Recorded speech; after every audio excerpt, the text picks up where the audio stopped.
Okay, so welcome everybody to the January 21st, first meeting of the year. We had just something that we needed to clarify from the November meeting, and so I just want to point that out as we need an approval of the minutes. When we at the meeting, we had talked about Dr. Jones fulfilling the end of Dr. Servy's term, and that is what we approved. However, we were wrong about that, so it is starting a whole new term. And so as we approve that, I just want to make that clear that we need to reapprove that for her term, and then just approve the minutes as well. So if I can do I need to do that, then do a motion to approve Dr. Jones as the official new health officer for a 4-year term? So moved. I'll second. Okay, all those in favor? Aye. Okay, thank you. And then we need to approve the minutes from the November meeting, if everybody had an opportunity to review. I'll make a motion to approve the minutes. Okay, do we have a second? I'll second. Okay, thank you. All those in favor? Aye. Opposed? Okay, thank you so much. And then, moving on to election of the president and vice president. And I just want to say I have been happy to do this role. However, I would say the excitement from the, last 6 months of things, I feel that I'm not sure that I should still be sitting in this position, because with my busy practice, I can never attend the health commissioner meetings and the commissioners meetings rather. And if there is somebody who feels like they can be a little more available, I'm fine with that. And I feel bad that even delaying getting to emails and stuff, I just sometimes cannot always be as present as I would like. So if there is somebody who has an inclination or time to do that, I'd be happy to step aside. So that's prompting the discussion. I think you've done a wonderful job. Well, thank you. That's very kind of you, John. So you're not raising your hand? Hope springs eternal. That's the reason I got here as quick as I did. Yeah, that's right. So, I don't know if anybody else would like to step forward, or this is not going as planned.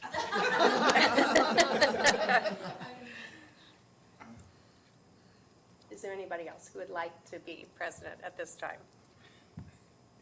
Tricia, I think, from my perspective, the issue is whether or not you want to do it or not. I mean, it's either a yes or no thing.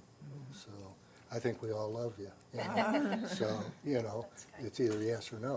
You either will do it or you don't want to do it. And if you don't want to do it, I understand that. That's fine. And then someone else will have to step up. So, that's the way I look at it. Yeah, I guess I was just thinking, I didn't want anyone to think I would be offended if somebody just has a natural inclination to want to do it. Well, why would like now. anybody want to volunteer? I volunteer for things all the time, and this is why I'm sitting here. So, I'm happy to continue doing it, and. Well, if you're happy to continue doing it, I nominate you to continue. And I'll second that nomination. Okay. Thank you, you little rat. So I accept that, and so I guess then we need to, and then also for the vice president We do position, need to I vote guess. on it. Yes, yeah. Vote on me first, okay. All right, so, John Casey made the motion. right, and John, Kennedy seconded. right. All in favor? Aye. Aye. Okay. All those opposed? Okay, well then I will continue to serve as the president. And then currently, Michael is the vice president. Is there anyone who would like to throw their hat in Michael, the you've ring? done a wonderful job. I'll nominate Michael for vice president. I'll second. Thank you. Okay, if there are no other nominations for that, we need a motion to approve that. All Aye. those in favor, aye. Aye. Opposed, nay? Okay, so it will move. And then after, I guess, after our last meeting, then the commissioners met and voted on our recommendation for Dr. Jones to be the new health officer. And so we want to welcome you as your first official meeting. Well, thank you. Yeah, and as well as Mindy as the new health administrator and director of nursing. So- You might regret it, because I might be asking for more volunteers. His hand is down. You've done enough today. Yeah, right, spent. So we're very happy to have both of you leading us, so. And then moving on to old business, I know there were emails going around and conversation about candidates to replace Dr. Jones as a board member. And so I don't know if Dr. Jones, you want to talk at all about that? Yes, so we had four, I think we contacted maybe 18 or so individuals. We had 4 individuals who submitted their resume. Dr. Cartwright, Dr. Riggins, Dr. Brewster, and Dr. Bain. And so those went to the commissioners, and Tuesday at the commissioners' meeting, Dr. Cartwright was appointed. So he could not be here tonight, he's in Florida. I'm envious. Miami wedding. But we still have to get his paperwork done anyway, so, but he is gonna join you Okay. you folks in serving on the board. Well, I think that would be a great addition. I'm glad that was the choice, so. Then do we need to congratulate the commissioners for making a good decision? Yes, right, yes, All right. we appreciate that, thank you. If I may. Yeah, sure, yes, please. Earlier when you said, sorry, I should stand. Earlier when you said you're not able to make the commission meeting sometimes, or, you know, different things happen. There's a lot of times when I wish I could make this. But I understand. You all have very busy schedules, and our time when having those is not the best for all of you because of what your real jobs are doing that. As far as the new appointment, when I looked at those resumes, and I asked for advice from people on who should be, and there was the top 3 there. Yeah. And I knew that we could not make the wrong decision on any one of those 3 to be appointed to that. And so I'm very happy that we got that taken care of. The other thing is that I want to make sure that you all know that you can contact me 24/7. If you have any questions, any issues or anything, don't ever hesitate to give me a call, because I'm here to help you with anything and everything. Thank you. Thank you for coming Yes, yes. tonight. Yeah. Okay, and then moving on to new business. Before we get Oh, I'm there, sorry. Trish, there had been discussion that we exchanged by email over attending meetings Oh, yeah. by Zoom, and it was noted that we don't have a policy on it. And, you know, I think that, I expressed my opinion about it, but I think it's something that needs to be discussed, and we make a decision about it. The only thing I would add to that, for 4 or 5 years, I was president of the Stonegate Property Owners Association. And when we went through COVID, of course, there was a reluctance to get together, and we had a 7-member property association board. And given the nature of the development of Stonegate at that time, there were a lot of important decisions to make. And so naturally, as we were going through COVID, we offered a Zoom option. Now, 3 of us, one of who was an infectious disease doctor, and I, and another lady, always attended in person and wore a mask. Sat at a big table and separated one thing and another. Everybody else, including our property manager, zoomed in. The year and a half, 2 years that we allowed those Zoom attendance were the worst years we had as far as getting anything done. And, you know, it's not like in our situation that we're meeting every week or even every month. It would seem to me that people that want to be on the board should be able to commit to attending.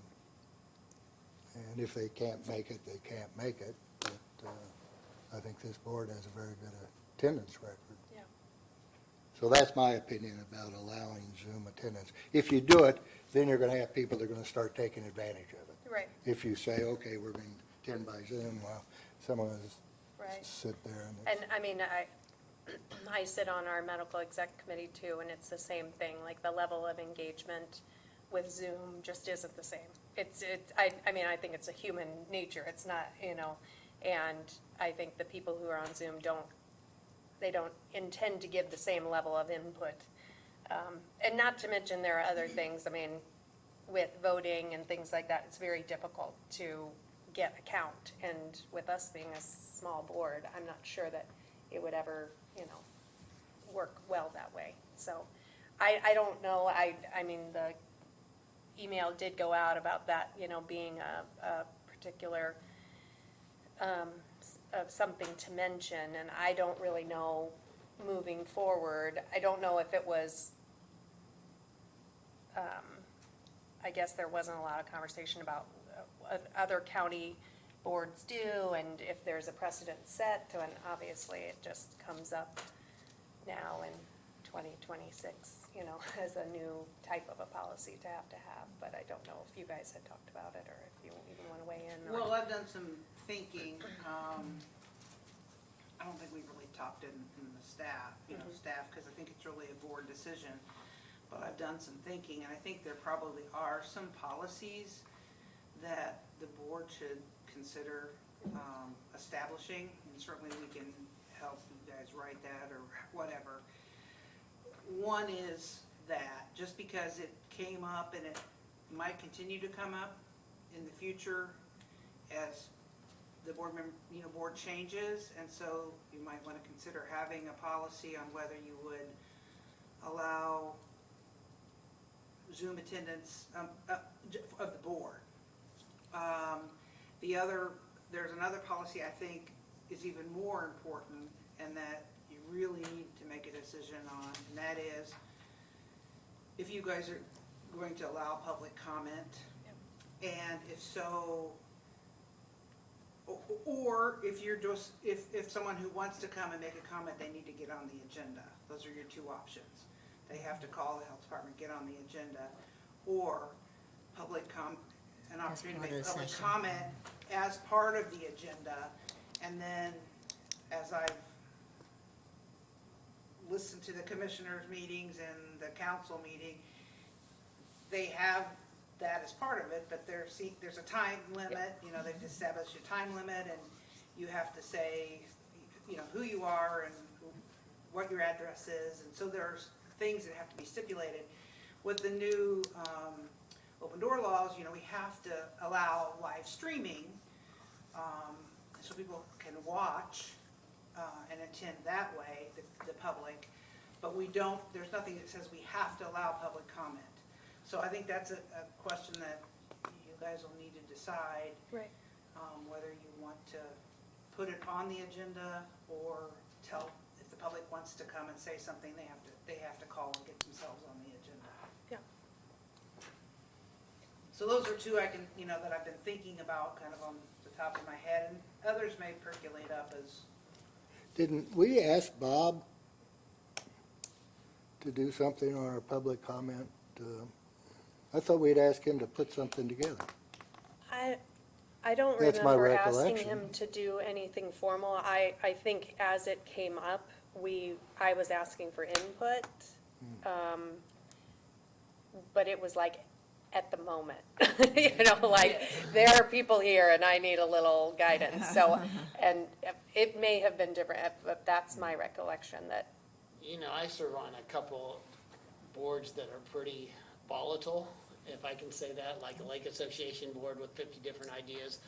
But I would say this, we've done really well with either doing open forum, we call it open forum, either before the meeting starts or at the end of the meeting, where people can speak. So in other words, it doesn't interrupt the meeting, but it gives them a chance to either speak before the meeting or after the meeting, and we can address concerns that way, and that's worked really well. Even like on the fly, like they show up, you don't have any No. prior knowledge of what Right. the issue is gonna be. But we don't let them talk during the meeting. So Yeah. that it's, we could either set it before the meeting or after the meeting, and it's worked well. And you know, if it's after the meeting and you don't want to reply to it, you can just say, we'll take it under advisement and we'll issue something at the next meeting. But that's worked well. Yeah, and I think it is, you know, with this board only meeting every 2 months, yeah. you know, that does make it, what's the timing of your meetings? Like We have quarterly? or- 10 a year. Yeah, okay. I like what John's talking about, it that I think it's personally ridiculous to require people before they get to a meeting to sign up to talk to a meeting. People may come to a meeting, hear something that they want to respond to. Do you understand what I'm saying? Right. And so, And that would be the reason to do it at the end. yeah, and, you know, at the end of the meeting, I think works best, Right, that's where ours Where- is now, and we can address things that people bring up. where you just have on your agenda, public comments, and then a rule that, you know, no one can speak more than 2 or 3 minutes, whatever it is that you decide you're gonna allow, and then nobody's shut off. If anybody's got something to say, they can say it. And, you know, Yeah, and I would say historically, I can only speak to my memory of when it became a real issue, but it was during COVID, and there was a lot of emotion, and it was like, one particular meeting, it was like a posse of people, and it was like, I don't know, it felt uncomfortable, and that was my memory of it, and so I liked the idea of like, that having to be on the agenda allowed the speakers to be a little bit more organized about, like, we want this person to be our point person, and, you know, there was a little bit of an expectation of, for us as a board, to know, like, who was coming, what the point was gonna be. But I don't know if you guys wanna, you know, weigh in, or if that's even appropriate, but you guys are the ones who often are dealing with the people before they show up to the meeting, so you have, you know, and I don't know, maybe you direct them to say, we have a board, and maybe you'd like to address that, you know. You're welcome to, yeah, come on. Well, specifically for us, yeah, if we have an appeal or if, they don't like our answer, you know, we come up with something and per the code or whatever, and they don't agree with it, they wanna appeal, they wanna talk to you guys, or they just, you know, want to have a better conversation or something like that, to escalate past Dr. Jones, then we do offer them to come to the board. It is hard that you guys only meet every other month, so they have to be put on the agenda and make sure that, they have that in a proper amount of time. I think, like 3 days before or a week before, they have to know to be put on the agenda. So, sometimes it's been like the day before and it's like, okay, well, you have to wait till the next meeting. Yeah. So, I personally wouldn't mind a public comment. Most of the time, we've already talked to these people. Yeah. I will say, I remember the COVID meeting though. I know where you're coming from on that one. That one was a bit much. The whole room, I think, was full on that one.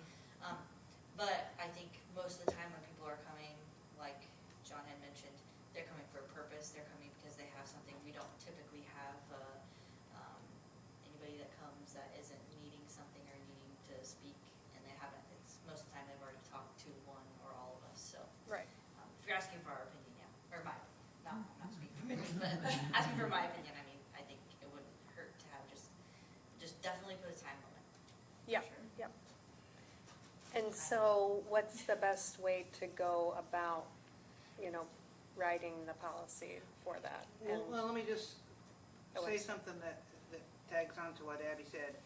I think if we know that they're actually appealing a decision from the department, that should be Put on the agenda. put on the Yeah. agenda. Unless, just because That's something that's part of the that's not business. just public comment, that's Right. part of what They want action from us. you guys do, yeah. So if we know that, now I understand if it's at a last minute, like the day before, then, we can, since it's been published, we could put that under miscellaneous business or under the public comment for their appeal, but if we know it's an actionable thing, I think it's better just to put it on the agenda. Well, and especially sometimes there's details that you Details want to that- bring ahead, yes. like this is the picture of the tattoo parlor, or whatever, to let us know that Just to that give is us a more heads- helpful. give Yeah, them I a guess I heads was up. more talking about just public comment. Yes, Like, yeah. The appeals, I totally agree, they have to be told ahead of time, like, you guys have to get that information ahead of time. But for just public comment, I think, if you're asking my personal opinion, I would say that it would be okay to have public comment, just because most of the time, like you said, even those people have talked to all of us. Yeah, I mean, I was asking you because I just wanted to make sure that you I guys, think- as I the think people there's who a are in front different- of them. There's a difference between public comments and official business. So Yeah. if someone, is there and it's official business, it gets on the agenda. And we actually, But- on our meetings, we do the public comment after the meeting's adjourned. So it's not part of the minutes, but we answer all the questions, and that would be something we could do too. I don't know if you can do that in a public meeting. I don't either, but that's the way we do ours. So, I think and this is my personal opinion, I think having a opportunity for the public to just have, public comment is a good thing, because we want to be responsive to the public. If you put public comment on the agenda and you have, okay, you get 3 minutes or 2 minutes or whatever, and, then there's a spot. An open forum afterwards is fine, but that might get long, It does. and, but however you guys would want to do that, if you want an open forum at the end, after the meeting's closed, I sometimes. think if you're gonna do that, someone needs to contact the county attorney. Because if we all, as board members, are sitting up here and you're having an open discussion, that's an official meeting, Yeah, and that's. there should be It probably minutes. should just be in the meeting as public Yeah. comment. Now, to answer your question, unless one of you has burning desire to create a document, I think we can put a policy together for public comment and then we can either bring it back at the next meeting for you to adopt, or we can circulate it and you can, can they adopt by vote, or they have to be in a public meeting? On their vote. Huh? To have them vote has to be in the public. Okay, so we can Okay. circulate it for any comments, suggestions, and then bring it back at the March meeting Yeah. for, Well, I would appreciate that on both issues, I think. okay. And we can have discussion via email. I don't mind helping out if you need some help, and we can, I know the commissioners out there. Yeah, the in county commissioners just council. adopted a public comment, Mhm. last year, we were just talking about that. So, I mean, you could probably tailor off to that, I think the Yeah. council tailored it off theirs. Okay, if we could just get that, or just- Yeah. And I think that- Follow what the That's council correct. did. Yeah. So, okay, yeah. so we can just do Yeah. that, and we'll just follow that, and, I think that consistency would be good too, just Yeah. for the public in general. If you don't mind, another comment for me earlier, Dr. Jones, when you were talking about the Zoom or this meeting being online and all that kind of stuff. We learned last month or two that you think it's state statute that you have to close the meeting if you can't be broadcasting and all that. That is not true. There are areas in there where if the system goes down right now, you still, or even before the meeting, you can still have your meeting without that being broadcast. We didn't know that until afterwards. Oh. And Okay, now that's we know good. that, so the technology is always gonna break at some point in time. So if it does, you do not have to close the meeting. You can continue to have. I figured there must be something in there, because, I knew earlier when you said that, I wanted to point that out, because we learned the hard way, because we delayed the meeting by 15, 20 minutes, and finally got, and it was as simple as something behind, or in that closet That was the whole problem. Yeah. Anyway, I just wanted to let you know. No, I It does. appreciate that, yeah. That's good. Okay. Sounds a lot like, one experience I've had with that was at Zionsville School, Public Schools meetings. And, you know, if you had something, an issue that you wanted the board to address, you had to be on the agenda. But people could just come in, now they did kind of sign in, and so I think they wanted to make sure they got to everybody who's wanted to say something, and they signed in, and there was a time limit. You know, sometimes it was just somebody saying congratulations, just so, I mean, it wasn't all a negative kind of thing, so I think that helped keep relations pretty. So then, Trish, we're gonna do the Two. public comments and the Zoom. Okay, Yes, those I two think things. appropriate. And next meeting, we'll, okay. Okay, Thank you for I'll sh- bringing that up, I appreciate I'll it. shut up. No, I'm glad you reminded me. Okay, moving on to new business. On the agenda, we have a housing appeal, and, there was a settlement agreement that was done, so they, are not appealing for you because they completed what they needed to and they paid their fine, so, we, Dr. Jones, Mindy, and Casey and I all talked with Beth, did all what we needed to do, so, that is no longer an issue. And then, like I sent you in the email for the, what does it say, tattoo establishment fees, I sent you an email this morning sometime about the fees. The person's not here, so I'm not really gonna go over it. So if she does end up coming, then we can talk about it, but you guys do have that information. Thank you. And I appreciated the comparison to other counties and that sort of stuff, that's helpful when I we, mean, do you want me to talk about it? no, No. yeah, you know, thank you. Okay, and then, moving on to administrative updates, Mindy. All right, good evening. So under administrative, I have actually hired a second public health nurse. Her name is Carla Merritt. She is currently a school nurse at Stokes Elementary. So she will be starting with us on Monday, the 26th. So we're very excited to bring her on board. She actually has volunteered with us quite a bit on vaccine clinics and stuff, so she'll be a huge asset to us. So we're super excited about that. Great hire. Yeah, Yes, I know, I'm so excited. It's Yeah, awesome. she'll be wonderful. So, something different that Dr. Jones and I have, talked to is she wanted to go through some budget things with you guys. So just from where we're starting in the 2026 budget, our total for the health department is $1,259,257.74. So from the county funds is $883,914. And from the Health First Indiana funds, which is the state funds, is $375,343.74. So a majority of our salaries are paid out of the county funds, except for like our part-time and our health officer, they're paid out of the HFI funds. So within the HFI budget, we have allocated $36,000 for community grants. So they're broken out in three categories.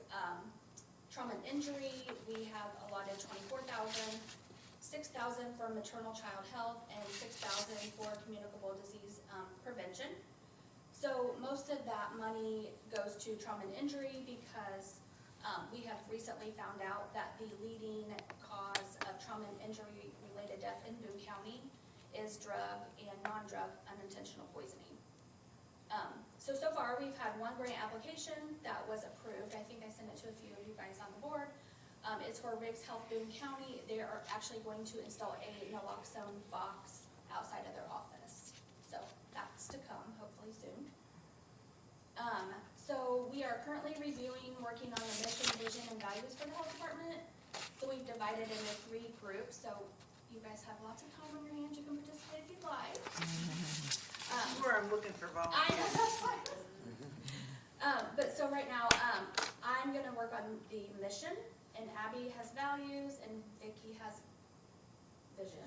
Yep, or Dr. Jones. Anyone, you can reach out to us if you'd like to participate. So we're hoping to have a draft for you guys to review before the March meeting.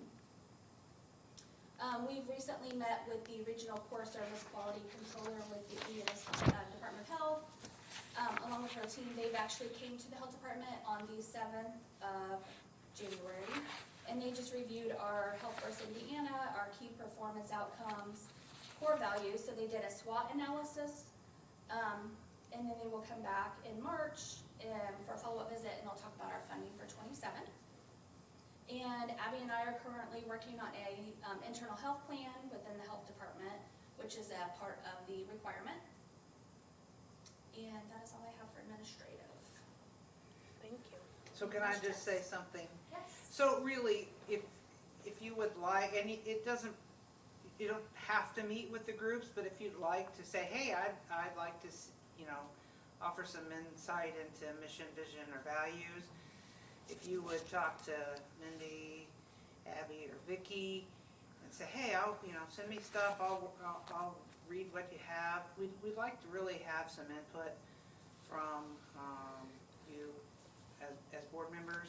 And then our next, sort of after we get those established, along with the health plan, or the plan that we have to present to the state, and the community health assessment that was done in 24 and presented in 25 by Witham. Now this year we're working on the community health improvement plan for the whole community, but taking those documents and developing a strategic plan for the health department. That's kind of where eventually we're going, because the last time when I and Mindy and Abby and Vicky started scrounging around looking for mission vision statements, it was like 2015. And that's 10 years ago. So we just need to, we are growing, and I don't want as a county, and I don't want the health department to be reactive to that. I really want us to be proactive. So as the county grows, we are growing and with our services and ready and able to serve the community and continue to keep us one of the healthiest communities, if not move up. We're the third healthiest in Indiana. Move that up to the first healthiest county in Indiana. So I want us to be proactive. Well, Indiana's not very high when you look across the nation, but if we can at least be as high as we can in Indiana, and let's do it. So I think now's the opportunity, otherwise we're gonna be reactive. Means we have to be Hamilton County. Right. Hamilton and Hendricks. That's right. So, our neighbors that we like and play ball with, but we want to win. So if you have a few moments to just respond and volunteer, we would love to have your input. I was gonna ask about that, though. I don't mind helping out and so forth, but kind of going back to schedules and such, are we talking more just emailing at Could this be point? Is it emails, more yeah, it person- just depends Yeah, on, I could definitely be email or. yeah. Yeah. If you wanna come and see us, we're more than happy, the door's always open. And if you do have time and you want to come and actually, spend some time with the folks, it's kind of fun to go on a food inspection. We don't. I'm telling you. I'm sure. So on your days off. Yeah, right. Come work this up. You might want to eat out. Or you might find a place you would like to. Well, thank you. I do appreciate the invitation to get involved more. Okay, I do. so nursing and vital records for November, December. Our vital records program has issued 125 birth certificates, 2 home births, and 875 death certificates. Communicable disease investigations, we had 32 communicable diseases reported. We actually did a salmonella case. The case was actually hospitalized, and a couple months later, I was contacted by the State Department of Health, that the CDC had reached out to them to get our permission to contact the patient because it was actually linked to a multi-state cluster, which was kind of interesting. So it was a rare stereotype, and so they were going to call the patient and interview them, gather more information. We've actually had 2 varicella cases that were reported and investigated. They both children attended the same daycare, were in the same class. They had been vaccinated, but they still had like a breakthrough case. They ended up recovering fine, but that was the only 2 that were reported in the daycare. We're keeping an eye on flu cases because, as I'm sure everyone has heard, flu is on the rise, hospitalizations are on the rise as well. I think what we had spoken before, it's the H3N2, the sub-K, which is the circulating strain currently, and it's a variety of ages. COVID is also on the rise. We've had 39 cases reported with 1 death in November. I think the reports are low because of the over-the-counter test being used. So I know a lot of them are not being reported, but I'm sure there's a lot more out there. Measles, there was 2,144 confirmed cases in 44 states in 2025. And so far, as of the 6th of January, there's been 3. Tuberculosis, there's been 3 latent TB cases reported, 2 declined treatment, 1 was lost to follow-up. So we currently have 3 open cases, 2 are being treated through the health department and 1 elsewhere. In lead, we've had 7 new elevated blood levels reported. We continue to communicate with the parents and providers of the children, just to provide education and reminders for retesting. In comparison, there were 43 cases reported in 2025 and 14 in 2024. To clarify Oh, I'm so before, sorry. no, you were saying about measles? Yes. You're saying 3 in Indiana or? No, in the United States so far. Oh, okay. Yes, not in Indiana. I'm like, No. what? Okay, thank you. No. Okay. So 3 cases in the US. Yeah. So you don't recognize, some people have asked me whether we should carry measles vaccines. I think it's still on the trend from what I've been reading. They say we're not out of the woods yet. We haven't seen any cases in Indiana yet. That's what I was kind of waiting on. Yet, yeah, no concurrent cases. Not saying it's not possible. We carried the MMR last year, when it was kind of new. Do you even have it now? Yeah, we do. Yeah, so it hasn't been like a huge need right now, from people. We haven't had a, overwhelming. Because people my age, they've thought about maybe they should need a booster. And we see it all the time in pregnant folks who've had, multiple vaccines. I mean, because in every pregnancy you get your titers done. Yeah. And there are some women who just never get immune. I mean, so I think it's interesting. I don't know why, but So you recommend I go get one? I don't know. I don't want it. I mean, I don't want measles. I don't know. I'll take the vaccine. I mean, I had the vaccine, but I was a kid how many years ago? Right. I mean, it's the same thing with pertussis and, some other things that the immunity is weak. She can speak too much more of it than I can. There's some talk about, we always used to think that immunity waned. Immunity didn't wane, but your titers could go down, but then you had that, amnestic response that if you were exposed, your B cells would kick out antibodies again. But there has been some talk about whether that's really the case when you get a lot of increase in cases. Yeah, could it When herd overwhelm immunity or goes down, mutation? does it really, does it really, for vaccinated people, does it really last? Well, maybe we thought it did because enough people were vaccinated, we didn't have, enough spread. But maybe there are some people that need a booster, so I don't know. I'll come to the health department and get a booster. It won't hurt. Whenever I see somebody who's gonna travel, my response to, if you're going to, my response has always been in the past, and maybe that'll change, is if you're going to travel in a place that still has circulating measles cases, then as an adult, you need at least one more get another MMR. It's not gonna hurt you. It is gonna boost your immunity.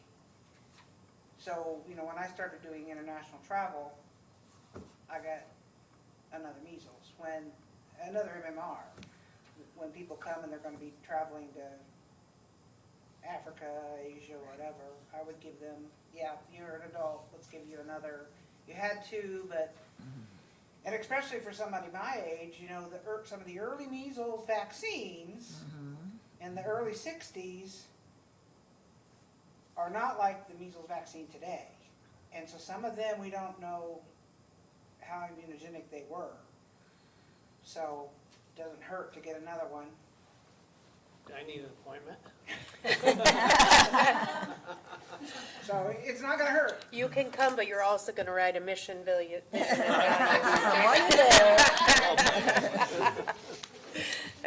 our immunization nurse is actually on vacation. In a different In a different. I know where she is. I'm sure I'm they jealous. do. As a child born in 1952, vaccinations were not many. Polio had just come out, and I remember going to get a polio vaccine. And therefore, I have had almost everything on the list. It's something you could watch it go through the school system. Here's lumps are going around now. I have both types of measles, and I had whooping cough, and but I didn't get the mumps until I was in high school, which was not fun. I happened to be on a youth trip in New York City. Got to stay in the hotel room.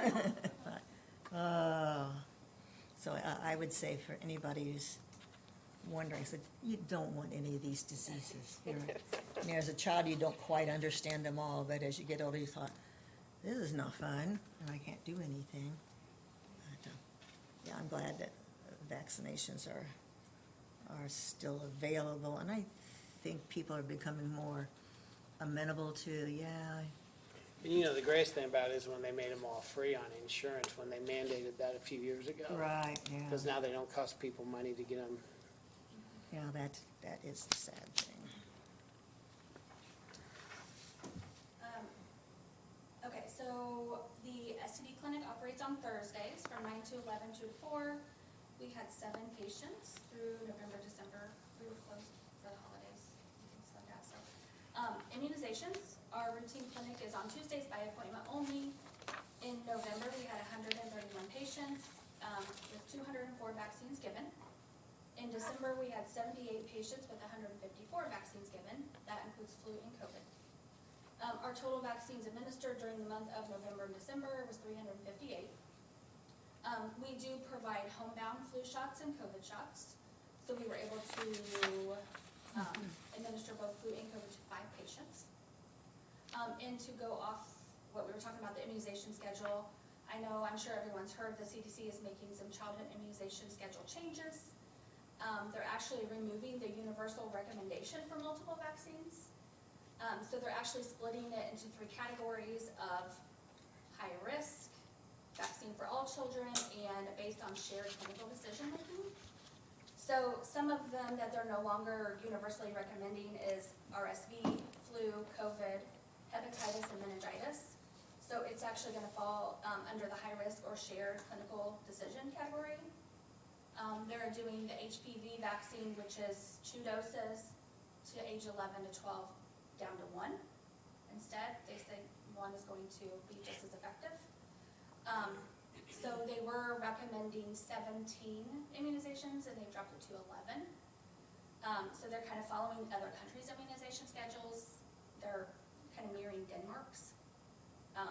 So I don't know how that's going to play out. We're kind of waiting on, recommendations from the ACIP and the state, especially for childhood recommended and required immunizations. That might change for the, upcoming school year. We haven't really gotten an updated information yet, so that's kind of on our radar. So so we're kind of waiting on the next step on that. For safe sleep education, we provided to 3 families and 4 pack-and-plays were distributed. Our immunization coordinator and public health nurse attended the Indiana Immunization Coalition End of the Year event in Greenwood. So Dave McCormick, the Indiana Department of Health Immunization Division Director, and Dr. Lindsay Weaver, the State Health Commissioner, they were guest speakers, and they just went over a comprehensive overview of the progress in public health, future goals, and highlights. We updated our annual VFC provider agreement through the Indiana Department of Health, and that allows us to offer state-funded vaccines to those uninsured, underinsured, or Medicaid. We had our OSHA training. Our nursing division completed the online portion of the TB certification. And so our skills checkoff is on the 30th, and that will allow us to place and read TB skin tests within our health department. Under community outreach, Narcan, we had no activity. Our health educator had 1 diversion class and taught tobacco education at Zionsville High School to health class. We provided bloodborne pathogen training to the staff at Boone County Senior Services. CPR, we still do free CPR classes to the community. We had 2 hybrid classes completed. We still offer free flu and COVID shots. Flu shots, you can walk-in basis, normal business hours. COVID shots are available by appointment only on Wednesdays. Our health educators continued her training and education in the STI/STD. She was able to take part in intensive training hosted by the Bellflower Clinic in Indianapolis. She attended Birthdays and Beyond, Matter of Balance at the Ark, and the United Methodist Children's Home. She was able to discuss the services offered through the health department. And for social media, our social media page had 33,070 views for the month of November and December. And things we're just keeping track of is the flu strain, the immunization schedule, and measles. And that's all I have. Any questions? No, thank you. No? Okay.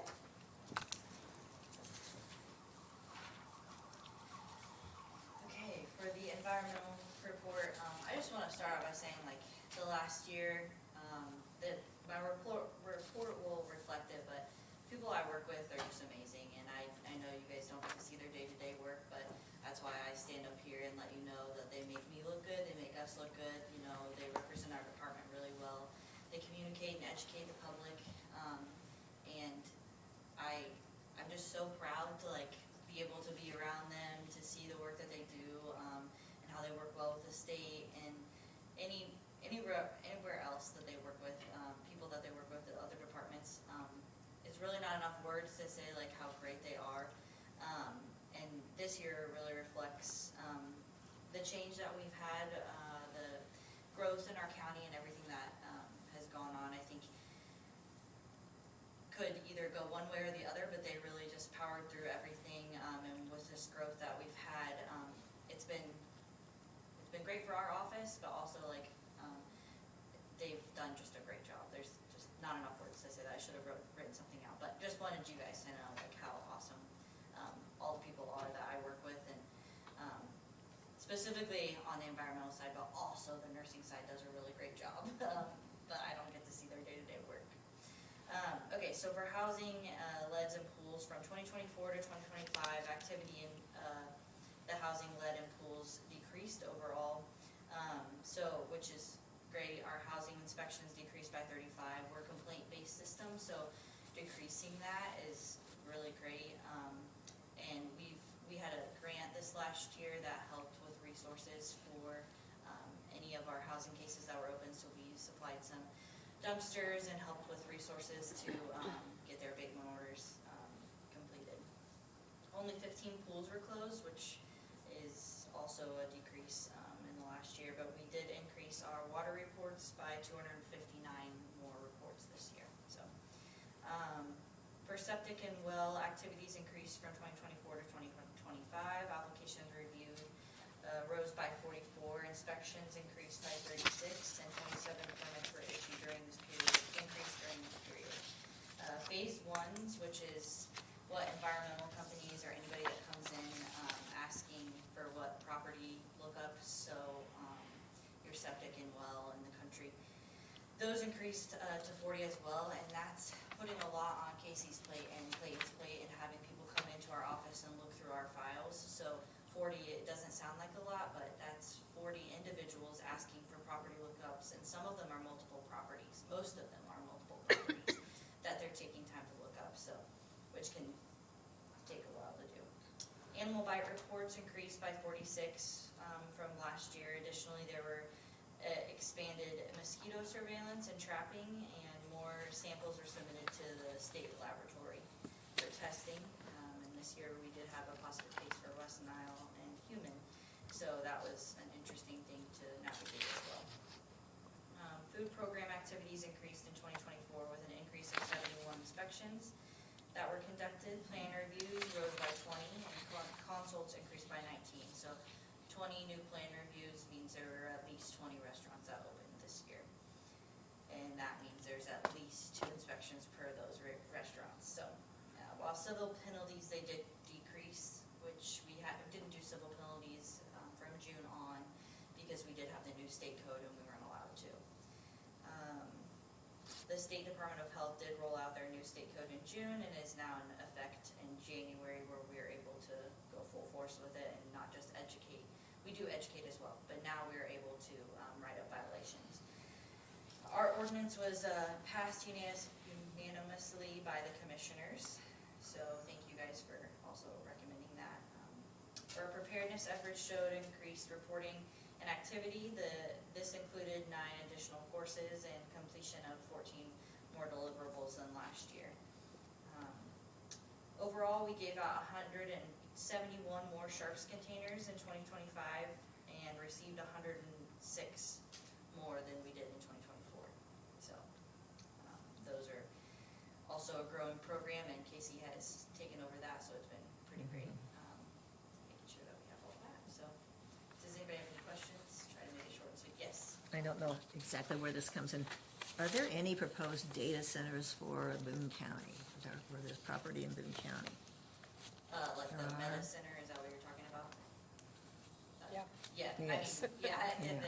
Yes, they I are. thought I saw some residents were up about the water, the water issue.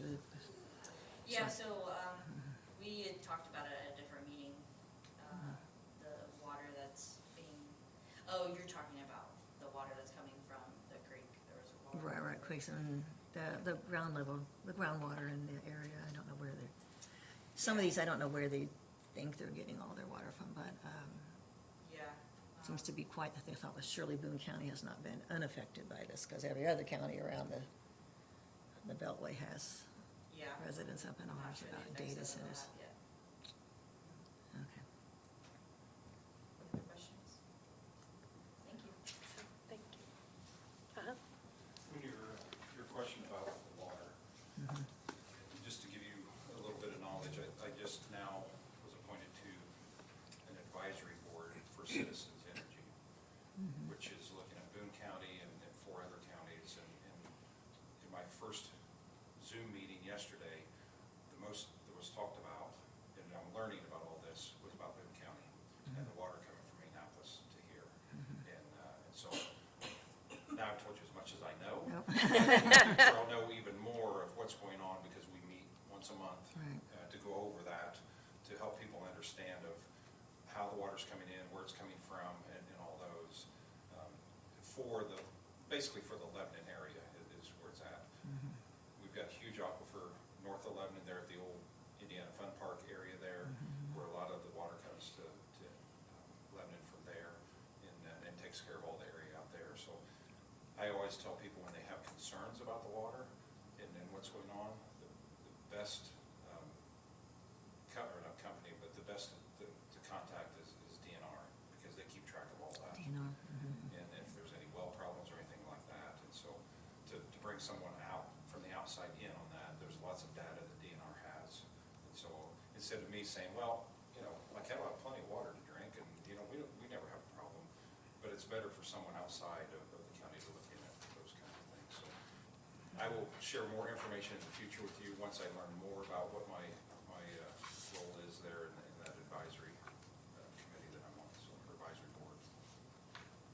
Hey, while you're up there, if I can ask real quick, and Dr. Jones, I know you said it here too, as far as a goal for a new facility for the health department, so they have room to do their work, room to, space to park and so forth, where are we at on that? Is that wishful thinking, of where we started? Well, I haven't had a chance to have my, not coffee, my Coke, or iced tea with Donnie specifically, but, yeah, that's one of my big goals, and the folks that I've met with already on the council and the commissioners, I've been pounding that.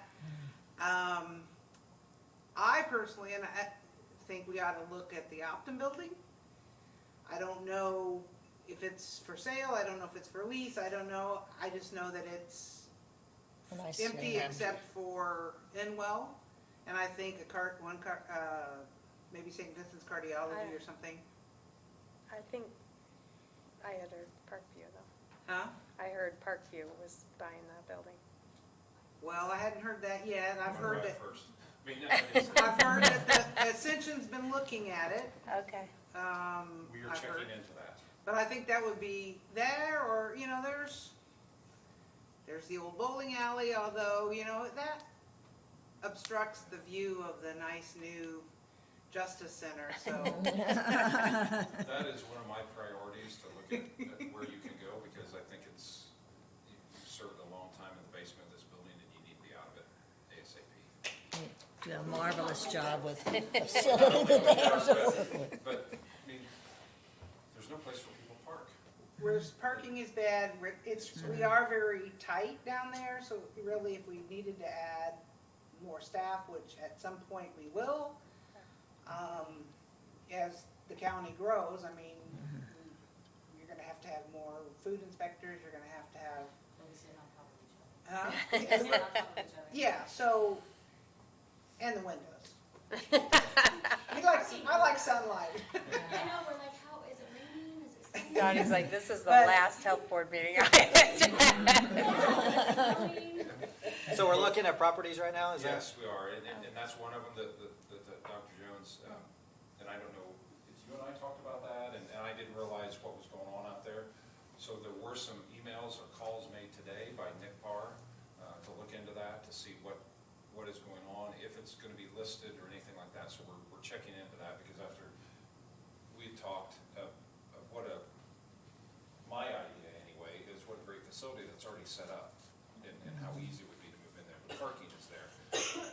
Will you need all that space? Maybe not right now, but then is it something else that maybe Mike Spidell that could move out there too and have an office for, what my huge concern is that we are not user-friendly, whether it's here or any of the other buildings that are around the square. It's not, and so how can we make that better? And we need to be looking at that really hard. Good. So, Thank you. if there's any other options or anything else that you would know about, do you like tents? We could set up a tent at the park, or We've done that. We have. No, 'cause these maybe people are not cold this all time. the time. But in all seriousness, if you Don't worry think of about it. anything else, because I'm always thinking about that, but there might be something off the square or a half mile away or something that I haven't even considered, because I don't know anything about it. So please let me know, because that's one of my priorities, is what can we do to make it a lot simpler and easier, because as was mentioned earlier, the county's growing. And when the county grows, you have to grow. And so, and you can't grow downstairs anymore, so. No Thanks. self-investment. Sorry, thanks. Yeah. Okay, and if there's anybody else has something to bring, yes, Don? Yeah, I've got two things. Number one, Doctor, I've read your email a couple of times, and the only thing I would say is, as a retired person, I have a lot of time, but I don't have really a knowledge to volunteer. So, if you or your staff find a way that you think I could be helpful, I would be glad to do that, okay? Okay. But to tell you, I want to volunteer, I don't know what to volunteer for, So I really appreciate your effort to involve the board, which leads me to the second thing that I want to bring up tonight, based on or President's email today, an enclosure, that when you look at the statutes establishing this board, it falls in line with a lot of what you're saying in your email. That theoretically, as anticipated by the statute, I mean, this board is supposed to be a relatively active board. So even tonight, when you're talking about facilities, I think if you would review the statute, you would find that it is the board that provides the facility for the health department. And I could be wrong on that. I've been wrong about a lot of things, but I think that's what the statute provides. And it kind of sticks in my mind because I always wondered, well, how's this board that I'm on supposed to provide the facility for the health department? But I think that's kind of what the statute says. And that gets me back to then the enclosure on our legal opinion that we received. And so I think that that does deserve, as you suggested, an executive session to discuss that. So we have made a decision to move forward with that. We did move forward with it. We spent funds to obtain it, and I think we need to have an executive session and review it, look at it, and then decide our path forward. So that's my opinion. And I think it ought to be done before March. I mean, that's another thing. I mean, here we meet every 2 months, and, you know, the year gets by you before you can get from step 1 to step 4. I will be out of the country in March, so I'm going to miss my first meeting in 4 years. Well, we So get can't kick you off vaccinated. until you miss Get 30. vaccinated. You're lucky you didn't come to the, or miss this meeting, John. Yeah. Okay. He'd been president, wouldn't he? Yes, I you know. would. Don't go Loud down and the next proud. meeting. Constable. Okay, well, thank you very much, and we'll go ahead and take a motion to adjourn the meeting. So moved to adjourn. Second? Second, all those in favor? Aye. Opposed? Thank you.